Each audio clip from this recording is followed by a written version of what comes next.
Bu Yosi hostnya Bu, jadi kayaknya bisa memberikan co-hostnya ke yang tampil Ibu.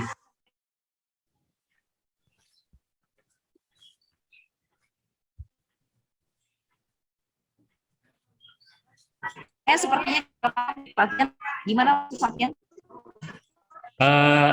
Apa yang tampil dijadikan co-host Bu?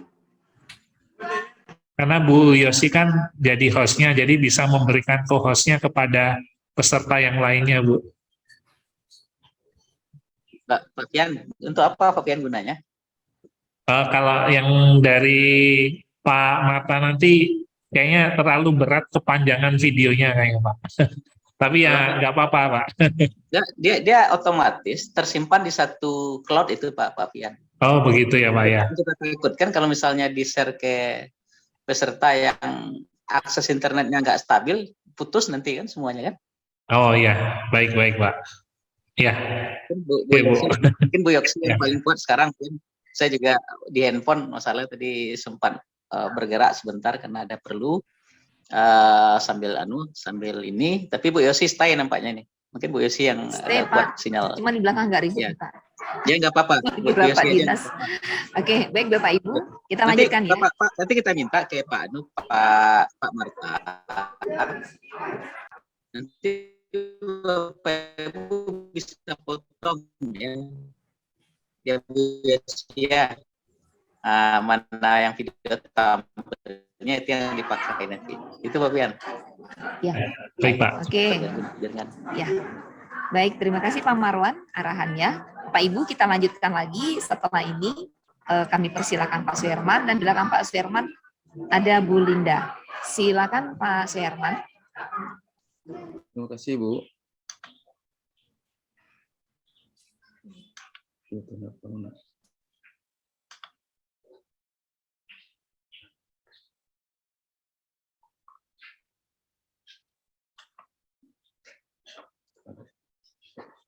Assalamualaikum warahmatullahi wabarakatuh.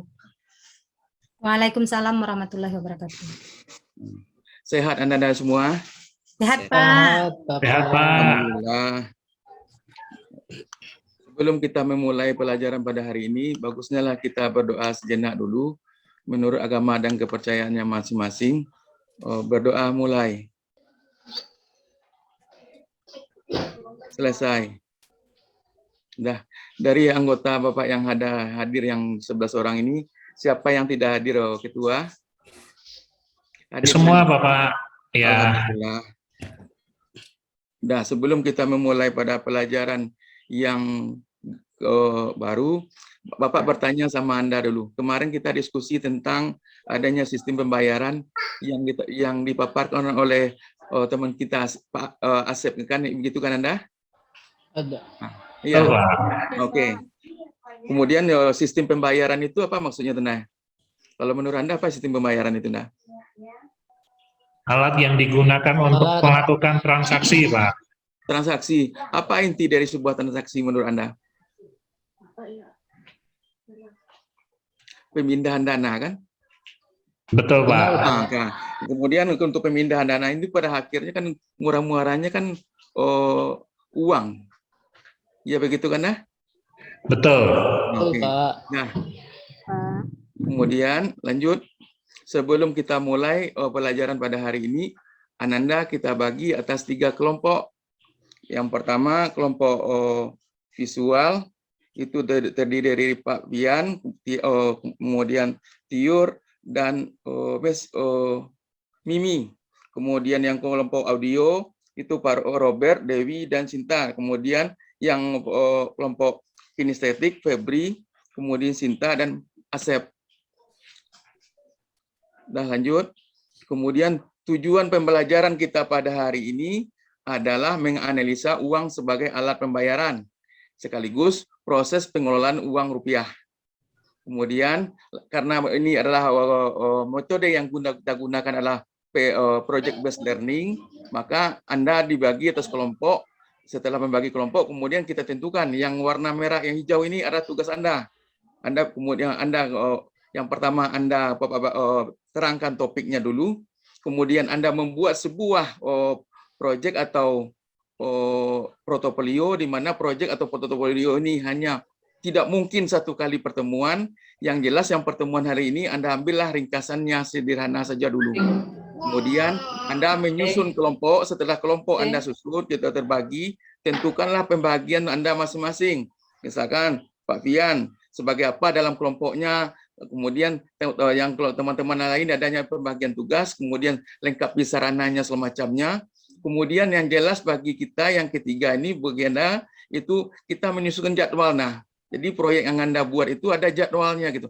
Tidak lepas gitu. Artinya dalam waktu 30 menit Anda dapat menyelesaikan proyek dalam bentuk yang sederhana. Karena ingat Anda yang proyek itu tidak mungkin satu kali pertemuan.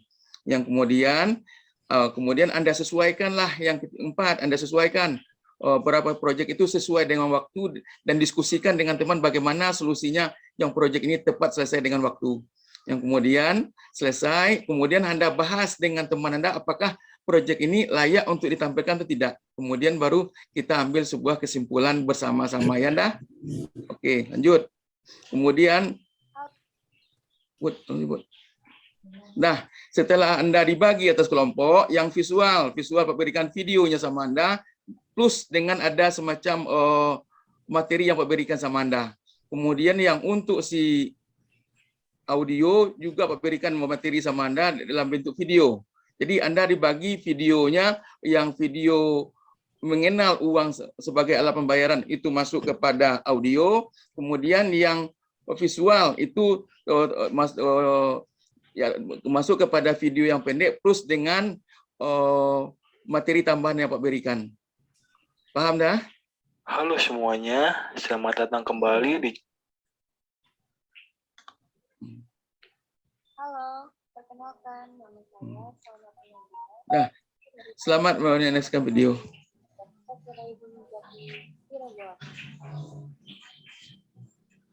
Baiklah teman-teman, dalam video ini saya akan menjelaskan tentang bagaimana sih tahapan pengelolaan uang rupiah oleh Bank Sentral Indonesia. Teman-teman sudah tahu belum apa sih rupiah itu? Rupiah adalah mata uang yang berlaku di negara Indonesia dan digunakan sebagai alat pembayaran yang sah. Mata uang ini dicetak dan diatur oleh Bank Indonesia. Bank Indonesia adalah satu-satunya lembaga keuangan negara yang berhak untuk mengatur dan mengelola masalah keuangan negara Indonesia. Tugas Bank Indonesia yaitu berkaitan dengan segala aspek yang menyangkut masalah keuangan dan perbankan di Indonesia. Lalu Bank Indonesia juga harus menjaga kelancaran sistem pembayaran. Dalam wewenangnya, BI berhak untuk menggunakan instrumen kebijakan moneter, kemudian menetapkan penggunaan alat pembayaran, dan juga menetapkan peraturan di bidang perbankan. Dalam peraturan Bank Indonesia disebutkan bahwa Bank Indonesia adalah satu-satunya lembaga keuangan yang berhak melakukan pengelolaan uang rupiah yang meliputi 5 tahapan pengelolaan. Nah, setelah kita mengetahui tugas dan wewenang Bank Indonesia, mari kita simak penjelasan mengenai tahapan pengelolaan uang rupiah oleh Bank Indonesia satu persatu. Perencanaan ini meliputi pengeluaran emisi baru dengan mempertimbangkan tingkat kemampuan uang serta masa edar uang. Pencetakan rupiah ini dilakukan oleh parent value dan setelah dicetak kemudian diperiksa oleh Bank Indonesia. Dalam tahap pengedaran rupiah dilakukan oleh Bank Indonesia dengan cara melalui pelayanan khas kepada bank-bank umum. Untuk tahap pencabutan dan penarikan rupiah dilakukan oleh Bank Indonesia untuk mencegah dan meminimalisir pengedaran uang palsu yang ada di Indonesia. Untuk pemusnahan uang kertas dilakukan dengan cara dibakar, sedangkan uang logam dilakukan dengan cara dilebur. Pada tahun 2018, nilai tukar rupiah terhadap dolar melemah hingga mencapai angka Rp15.000 per dolar.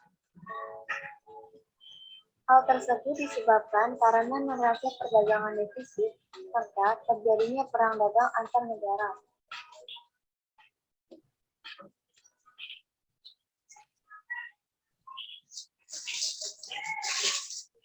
Nah, silakan untuk video berikutnya. Halo semuanya, selamat datang kembali di channel Setia Education. Pada video kali ini, saya akan membahas mengenai uang sebagai alat pembayaran. Sebelum lanjut, mari dukung channel ini dengan cara klik tombol subscribe dan aktifkan juga loncengnya ya. Baik, langsung saja kita masuk ke materinya. Dalam kehidupan sehari-hari, tentunya kita tidak asing dengan yang namanya uang. Nah, uang dalam perekonomian memiliki definisi, yakni sebagai suatu alat yang diterima oleh masyarakat secara umum, sebagai alat tukar-menukar, ataupun sebagai alat pembayaran yang sah. Tigo mendefinisikan mengenai uang dalam bukunya yang berjudul The Value of Money.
Suaranya belum kedengeran, Pak Herman.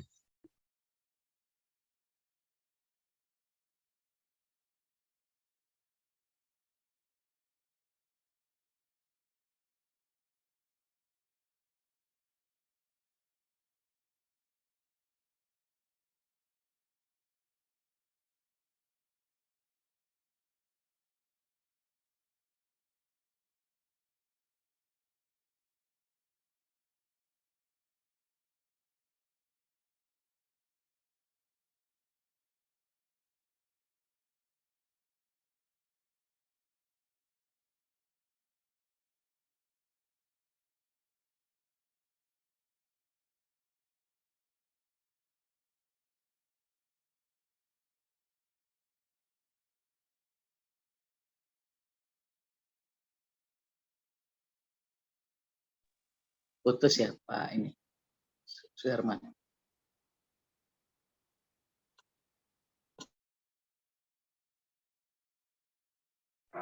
Pak Sherman bisa, Pak?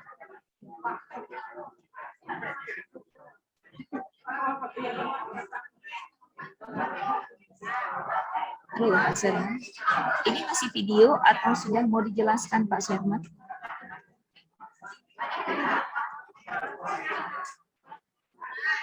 Halo, Pak Sherman.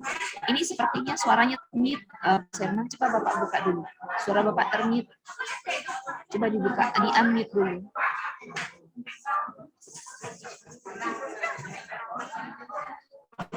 Lalu, ketika muncul budaya pertanian, uang komoditas ini berubah lagi menjadi hasil-hasil pertanian, seperti gandum, sayuran, dan tumbuh-tumbuhan lain.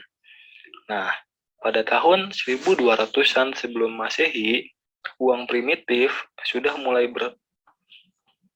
Pada tahun 1200-an sebelum Masehi, uang primitif mulai dipakai sebagai alat pembayaran, yakni yang berasal dari cangkang kerang atau moluska.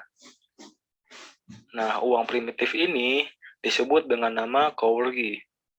Cangkang atau cowrie berasal dari Kepulauan Maladewa di Samudra Hindia. Berikutnya, ada sejarah awal kemunculan uang logam. Pembuatan uang pertama kali diprakarsai oleh bangsa Lydia pada abad ke-6 sebelum Masehi. Uang tersebut dibuat dengan mencampurkan emas dan juga perak dengan perbandingan 3:1. Uang tersebut berbentuk seperti kacang polong yang dinamakan sebagai elektrum. pada tahun 560 sampai 546 sebelum Masehi, Croesus menciptakan uang logam yang dipakai oleh bangsa Yunani.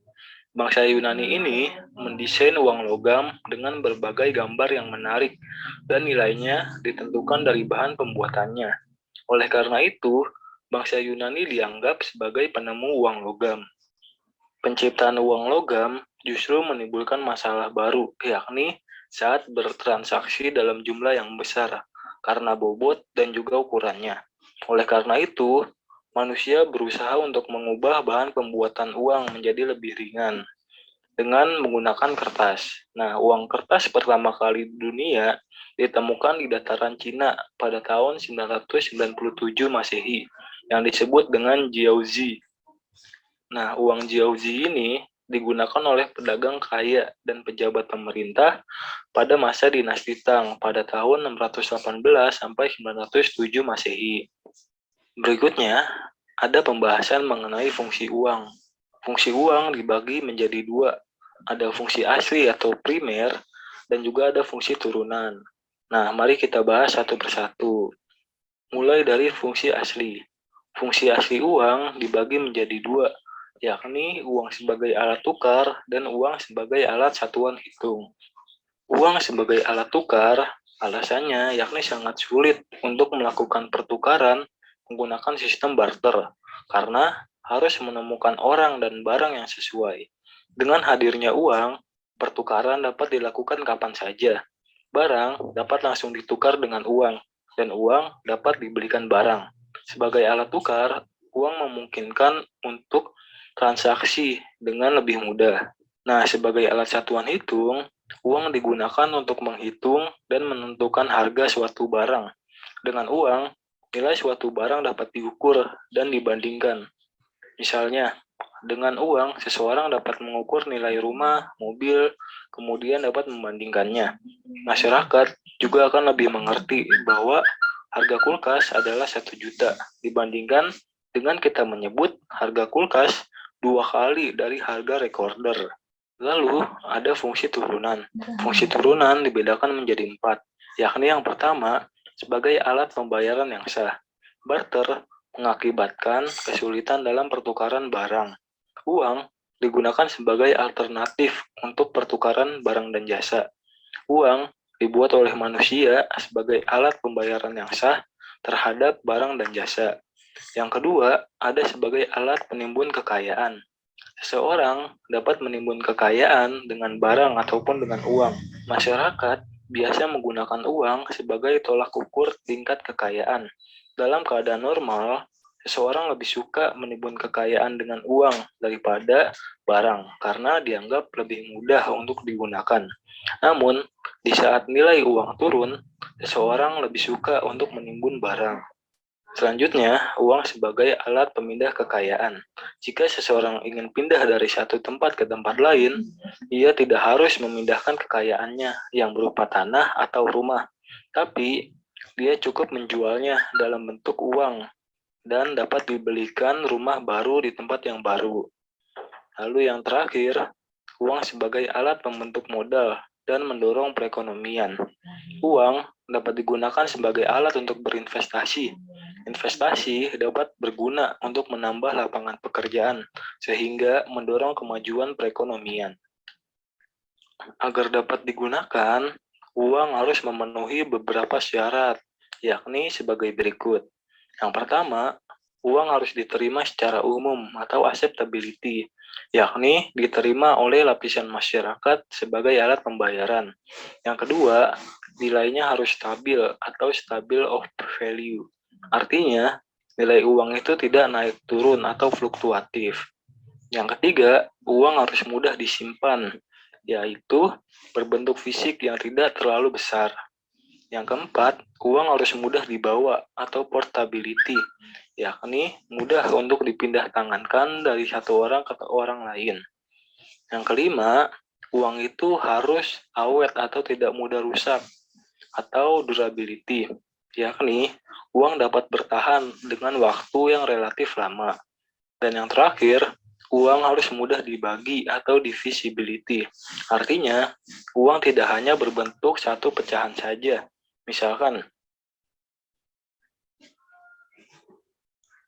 halo semuanya. Nah,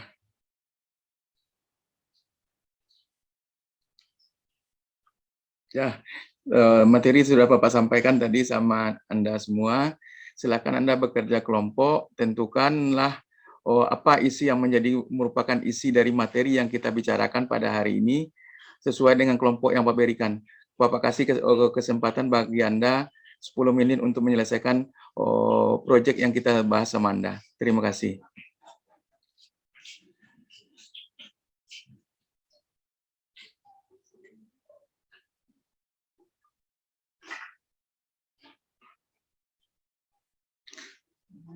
Ada pertanyaan Anda ya dari sekitar proyek yang kita berikan sama Anda? Ada pertanyaan?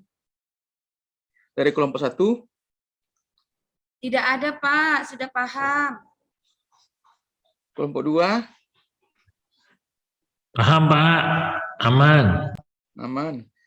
Kelompok 3? Paham, Pak. Alhamdulillah. Ya. Kumpulkannya nanti ya, Pak. Kapan kumpulkannya, Pak? 10 menit lagi Anda. Kumpul 10 menit lagi ya. Ya, Pak. Makasih, Pak. Ya.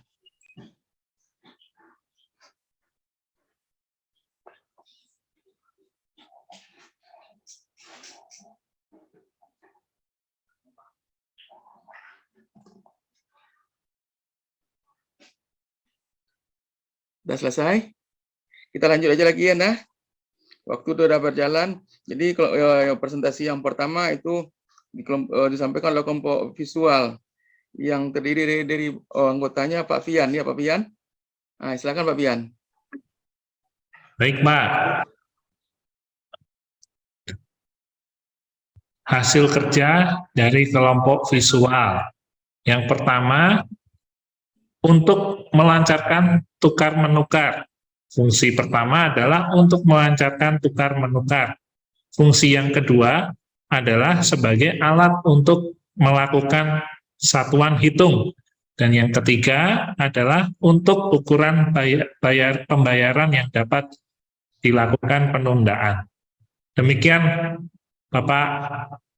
Terima kasih. Kemudian yang kelompok audio.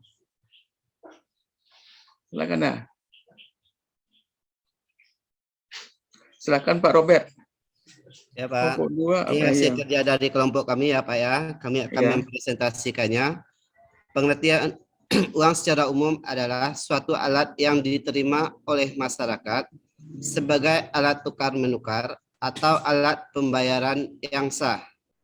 Menurut para ahli seperti Pigo, uang adalah segala sesuatu yang umum yang dipergunakan sebagai alat tukar-menukar. Dan juga menurut Dennis Robert, uang adalah segala sesuatu yang umum diterima dalam pembayaran barang. Ada 4 periode dalam perkembangan uang, itu ada masa barter, munculnya alat tukar, munculnya uang logam, dan munculnya uang kertas. Itu Pak dari kelompok audio Pak. Nah, terima kasih. A+ untuk ketiga kelompoknya. Nah, untuk menutup pelajaran pada hari ini, masih ada Anda yang belum paham dengan materi yang kita sampaikan pada hari ini? Sudah paham, Pak. Sudah paham semua? Ya, Pak. Sudah paham. Nah, karena sudah paham dan waktu jam pelajaran sudah menunjukkan bahasanya berakhir, dengan siapa Anda belajar setelah ini? Dengan Bu Linda, Bu, Pak. Nah, dengan Bu Linda. Kita tutup dengan materi pelajaran pada hari ini dengan mengucapkan hamdalah. Alhamdulillahirabbil alamin.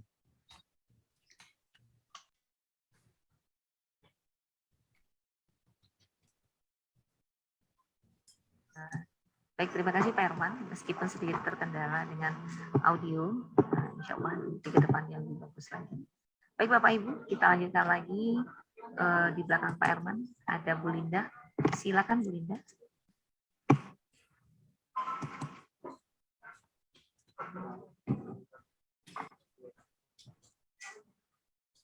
Halo Bu Linda. Ya, baik Bu Yosi, terima kasih untuk waktunya Bu. Terima kasih Pak Marwan. Baik, selamat pagi.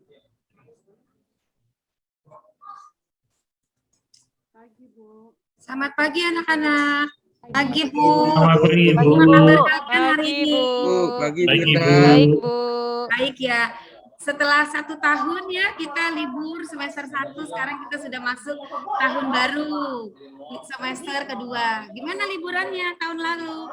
Liburan tahun baru Bu. bagaimana? Ya di rumah aja, Bu. Oh, di rumah Bu. saja, Robert. Baiklah. Tempat nenek, Bu. Pergi ke tempat nenek liburan. Tempat nenek, Devi. Ya, bagus. Baiklah, sebelum kita mulai kegiatan pelajaran kita di semester 2 ini, anak-anak, mari kita berdoa dulu ya. Kali ini yang pimpin doa Devi ya sebagai wakil ketua kelas. Silakan Devi. Baik, Bu. Terima kasih, Bu. Perhatikan semuanya teman-teman. Siap berdoa sesuai dengan keyakinannya masing-masing. Berdoa.